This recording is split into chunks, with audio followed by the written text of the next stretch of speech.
Last meeting for the integrating factor, we have by substitution. So integrating factor by substitution method, the differential equation mdx plus ndy is equal to 0 may not be possible to solve by any of the previous method. So may mga given DE na hindi natin kayang isolve gamit yung mga ibang mga method na na-discuss natin. No, napakarami nun. Dito pala sa integrating factor ay pang-5 na ito. So, doon pa sa iba, A, B, C, D, E, tama. Mga tapos tatlo pa. Ano yung tatlo? Yung variable separable, homogeneous, at saka yung substitution. So, ang dami na, di ba? So, but the solvable by substitution approach. So, this is our topic for today and our last topic for the methods for solving DE of order 1 or first order DE.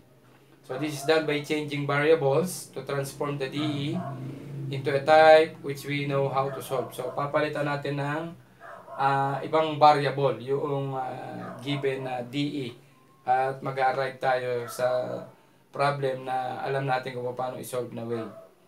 The substitution will be an appropriate method if we choose certain expression to represent as U in the change of variables. So yung papalitan nating variable ay U, no? Yung U ang ipapalit nating variable. Then its differential du must also be present. So dapat yung du din ay present din doon sa problem para ma-reduce the equation to a known method. So for example number 1, so dy over dx equals quantity 9x plus 4y plus 1 quantity square. So from here, obvious naman na ang ating u ay 9x plus 4y plus 1. So, ano ang du dyan? Du is equal to 9dx plus 4dy. Then, the differential of a constant 1 is equal to 0. So, next thing to do is solve for dy, no? Kasi nandyan yan dy. So, dy is equal to du minus 9 dx all over 4. And then, isa-substitute natin sa given. So, sa given, dy is equal to 9x plus 4y plus 1 quantity square dx. So, pinultiply ko to doon. So, our dy is du minus 9x minus 9 dx over 4 is equal to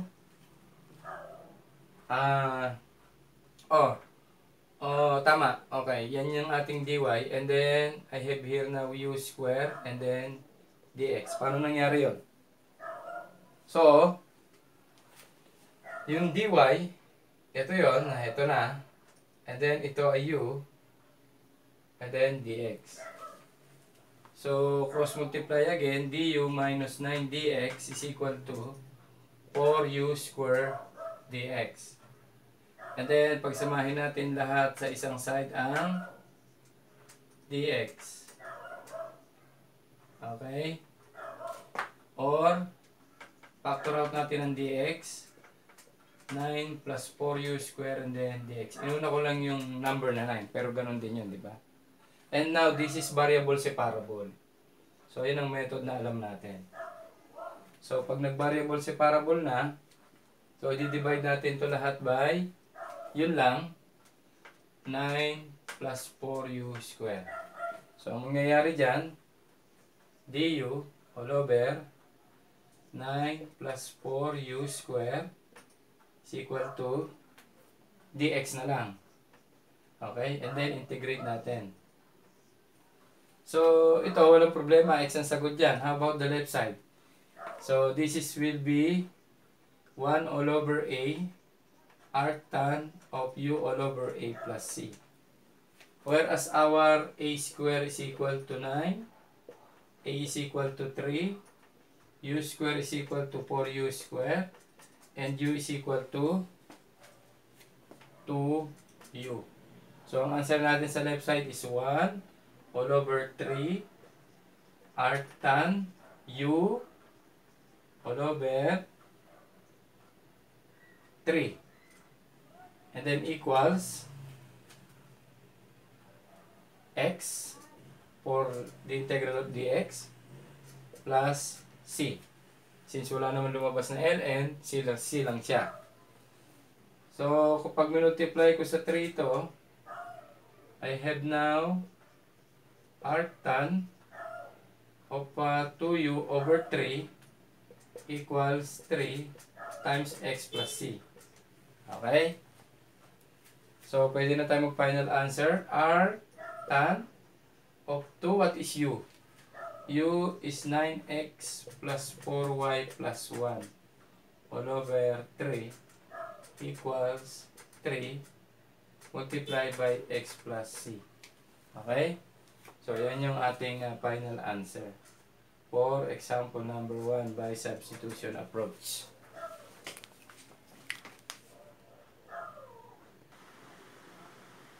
Example number 2. X plus 2y minus 1 multiplied by dx plus 2x plus 4y minus 3 multiplied by dy is equal to 0. So, sa unang tingin, parang pwede nating isolve ng ng two equation into unknowns. Pero parallel lines yan, guys. So, pag pinaparat ko yung 2 dito, x plus 2y pa rin yun. So, obviously, ang magiging u natin dito ay x plus 2y. Pero before we do that, x plus 2y minus 1 dx plus papactor out ko yung 2, then magiging x plus 2y and then minus 3 dy equals 0. Okay? So, dito lang ako nag-factor kaya meron akong doon, grouping symbol. So, let u is equal to x plus 2y such that du is equal to dx plus 2 dy. Now, to solve for dx, kasi may dx tayo dito, that is du minus 2 dy. Okay? So now, substitute natin sa dito.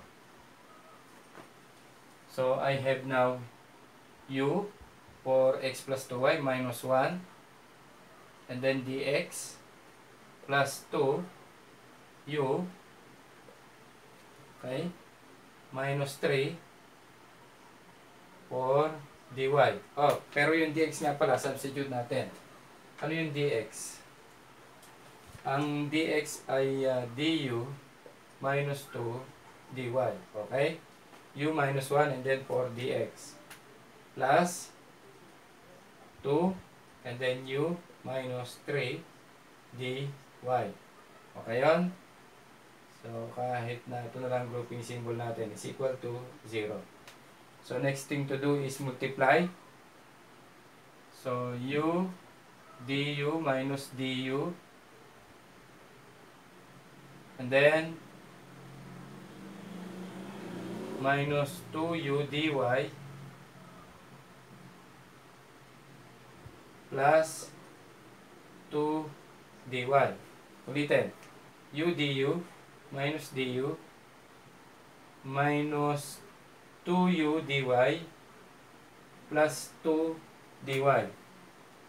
And then plus 2u dy minus 3 dy equals 0. So now, pwede natin itong cancelin. Tsaka ito ay negative dy na lang. So kung ibabalik ko ulit sa u minus 1 and then du, para doon, para magkasama lang yung du. And then sa dy na lang, natira?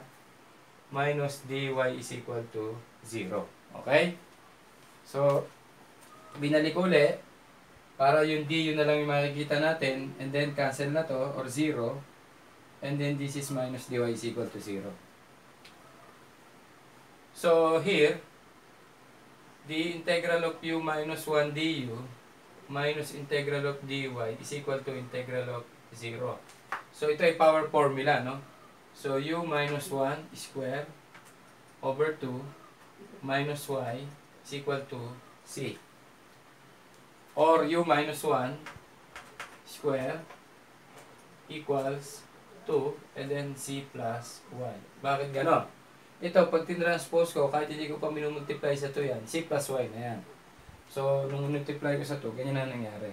And then, substitute natin yung u. Ano yung u? X plus 2y. So, I have now x plus 2y for u minus 1 quantity square is equal to 2 and then multiply by c plus y. So, minsan ginagawa kong ganito, di ba? Is equal to c plus 2y. Okay din yun kasi yung 2c at saka yung c, yun na rin yan, ano? Pwede yan. Anong problema? So, box your final answer. That is example number 2. Example number 3. Negative sin y multiplied by x plus sin y dx plus 2x square cosine y dy is equal to 0. Sa unang tingin parang mahirap, ano? Kasi may mga may mga angle na ganyan, sin, cosine, yari na. Saka baka sasabihin nyo, ba't ang dadali ng example ni Sir? Siyempre, kumbaga, example para mas maintindihan. Kasi kung ang example ay mahirap, baka lalong hindi maintindihan. At bakit naman ang hirap naman ng mga quiz ni Sir? Siyempre din, kasi online You have all the references, you have all the resources. Kasi sa normal classes, yan ay 1 oras at kalahati lang na pinapa-quiz. Mga 5 na problem. Yan, 2 lang. 2 araw nyo pang isosolve or 48 hours, di ba? Sa ibang teacher, baka yan ay close notes pa, no? Kaya, nasa inyo na lahat yung pabor niyan, guys, ano? So, since existing yung sine at saka cosine, so, gamit tayo ng variable na u is equal to sin y such that du is equal to cosine y dy. Okay, yun, ano? Du na yan. So, pag nag-substitute tayo sa original equation, negative u and then x plus u dx plus 2x square and then the cosine y is du. That is equal to 0. So, this is now homogeneous equation. So, let u uli, let x is equal to v y. Diba? So, let x is equal to vy. Huwag ng u kasi may u na dun diba? Or u pala, sa u.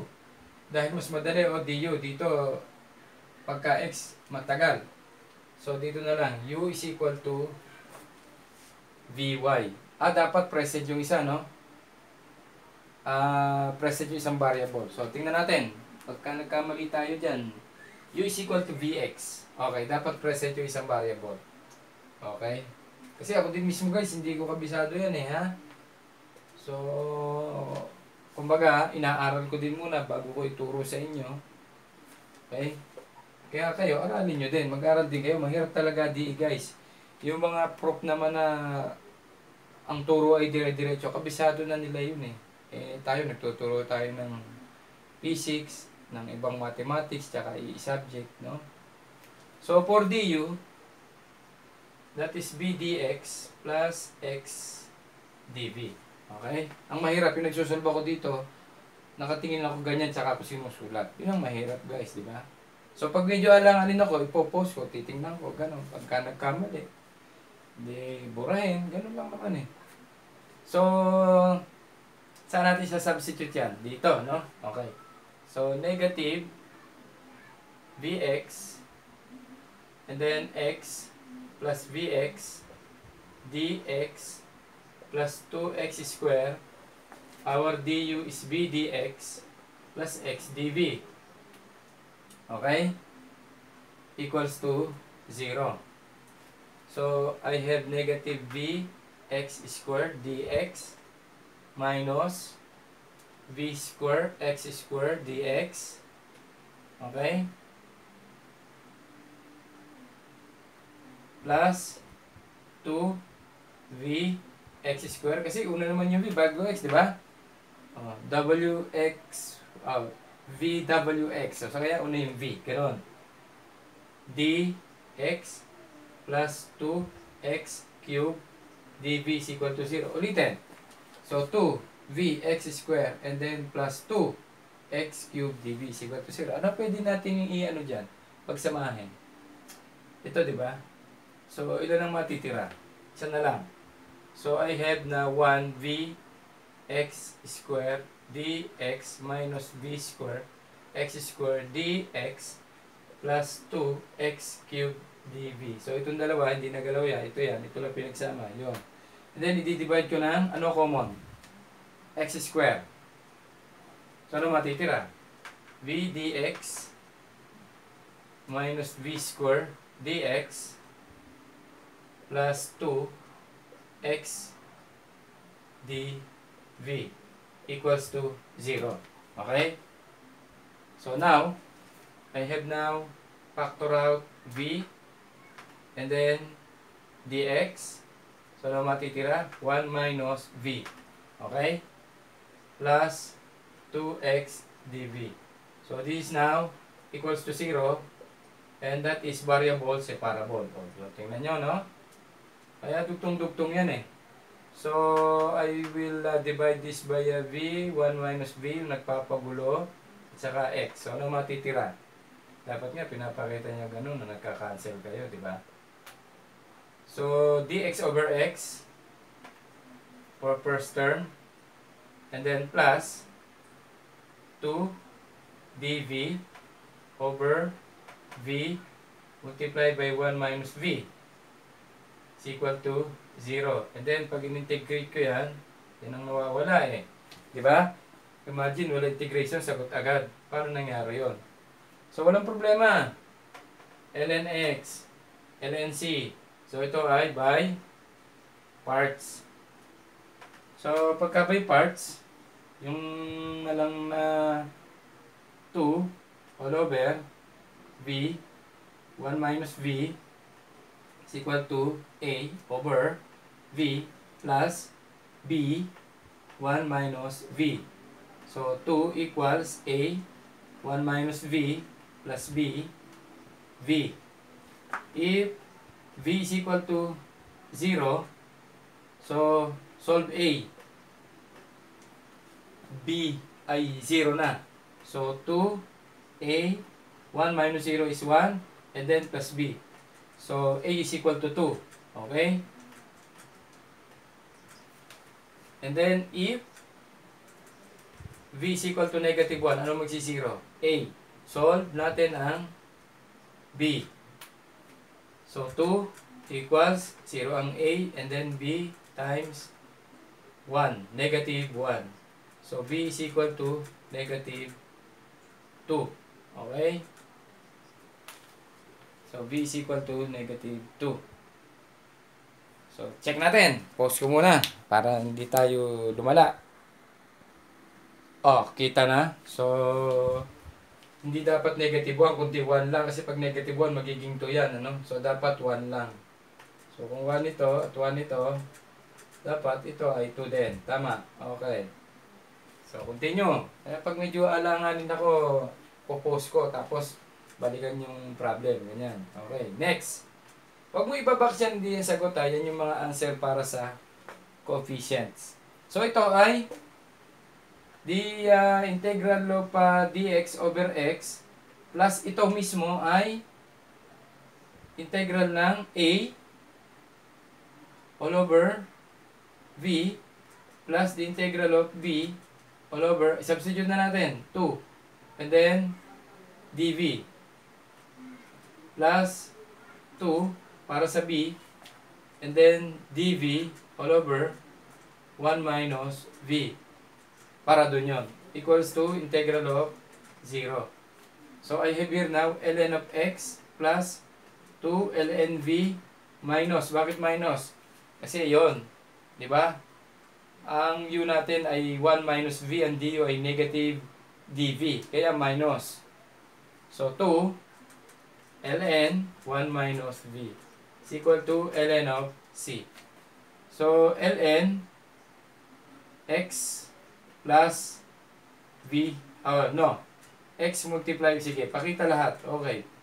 So, ln x plus ln v square is equal to ln of c plus 2 ln 1 minus v. So, ln of x and then plus v square is equal to ln, multiply siya, no? Multiply, okay, not plus. So, ln v square, okay? And then, ln c times, this is 1 minus v and then square, okay? Bakit naging v square? Kasi, yun, no? Pag nilagay doon, okay? So, lagyan ng grouping symbol, okay? So, pause ko muna ulit. Medyo alanganin, pero parang tama yan. So, tama. So, cancel ang ln. We have here now x v square is equal to c and then 1 minus v square. So, kaya lang, v is equal to what? Tingin doon, sa homo, u all over x. Okay? So, v is equal to u over x. So, I have here x, u square all over x square equal c. Then, 1 minus u square all over x square. Okay? Then, magiging ano yan? Cancel ang x. Isa. So, u square over x is equal to c. Then, multiply x square. Then, x square minus u square. Okay? So, next, u square is equal to c, x. Ito, multiply ko doon. Then, x square minus u square all over x square. Again, cancel x. So, natira, u square is equal to c, x square minus u square all over x. And then, ito, multiply ko dito. So, I have here x, u square is equal to c multiply by x square minus u square. Okay, but what is u? U is equal to, doble-doble pala u, no? Hindi, okay lang. Doon yun, sa taas, sin y. So, I have here now, as final answer, x, then sin squared y. Ang sin squared y is equal to sin y and then square, ha? Okay, so this is what? U. Okay. Tapos, equal c, and then x square minus sin squared y. Okay? Ito yung ating final answer. Oh, grabe yan, ha? Okay? Imagine mo guys, maintindihan mo yan, ano? Puro symbol, letters, no? Grabe. Engineering talaga. Our last example for integrating factor by substitution. So, let's read. 2y cubed minus x cubed multiplied by dx plus 3xy squared dy is equal to 0. So, particular solution ang hinahanap dito dahil mayroong given na initial value ng variable. If x is equal to 1, y is also equal to 1. So, here, mapapansin natin y squared dy and then y cubed. So, let u is equal to y cubed such that du is equal to 3y square dy. So, I have here 2u minus x cubed multiplied by dx plus we have x and then for 3y square dy is du. X du is equal to 0. So, 2u dx minus x cubed dx plus x du is equal to 0.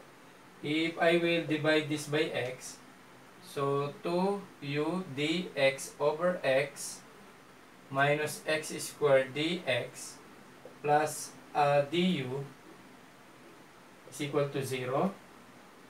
Arrange natin, or du over dx, or du, sige, du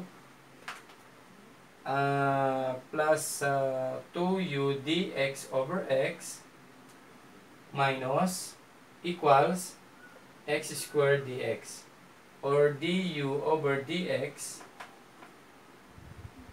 plus 2u over x is equal to x squared. So this is now linear in u. Imagine mo, no? Kanina, by substitution, lumalabas sa homogeneous, then variable separable. So ngayon, lumalabas din yung linear equation by substitution.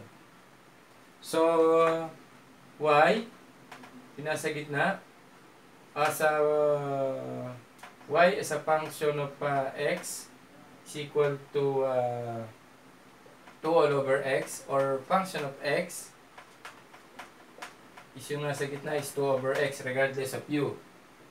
So, such that e raised to the integral of 2 all over x dx is equal to e 2 ln of x. And that is e ln of x squared. So, cancel. That is x squared. So, this is our multiplier. So, saan natin mo multiply? Dito. So, x squared du plus 2u dx. Kaya lang, ano ba yung u? Ang u ay y cube. So, y cube dx. Tama ba yun? Then, multiply pa yung 2. And then, multiply nga yung x squared. Tapos, y cube. Kailangan ba? Hindi muna, no? Okay. So, u lang muna. Ano ba na una? X or u? Kahit ano, sige. u, v, w, x. Okay, u. 2, u, and then x squared. 2u x squared. All over, ano siya? Dito, x. Okay?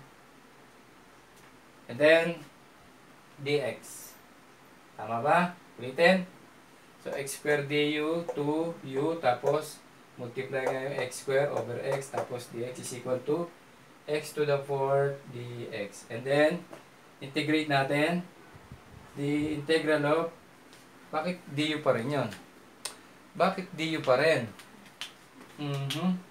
Bakit du pa rin ang x squared du? Okay, sige lang. So, the integral of x squared, hindi pa. Okay. So, x squared du, and then plus, ano natin na dyan? 2ux, then dx is equal to x to the 4 dx. Okay. So, ito ay derivative of x squared and then u. So, x squared du plus 2x dx times u. Okay. So, equals x to the 4 dx. And then, integrate. So, mangyayari ay cancel ang integrate sa differential. So, x squared u is equal to x to the 5th all over 5. Then, plus c. Or 5 x squared u is equal to x raised to 5 plus c. Or c is equal to 5x squared u minus x raised to 5. And equals to 5, 1 square. What is u? U is y cube. Puro naman 1 lahat yan. So, 1 cube. Okay? Minus x raised to 5. So, 1 raised to 5. So, this is 5 times 1 times 1 is 5 minus 1. So, that is equal to 4. So, this is the value of c. C is equal to 4. Okay? Huwag mo ibabox. Hindi yan ang answer. C pa lang yan. So, ang ating pinaka-general solution ay ito. Okay? So, from here, 5 x square. And then what is u? U is y cube minus x raised to 5 is equal to 4. Okay, ulitin. 5x square and then u is y cube and then minus x raised to 5 is equal to 4 constant. Or 5x square y cube is equal to 4 plus x raised to 5. So, isa lang yan guys, ano? So, yan yung ating integrating factor by substitution. And then natapos na tayo sa solving differential equation of order 1. So, pupunta na tayo sa next meeting sa application of DE of order 1. So, that's it.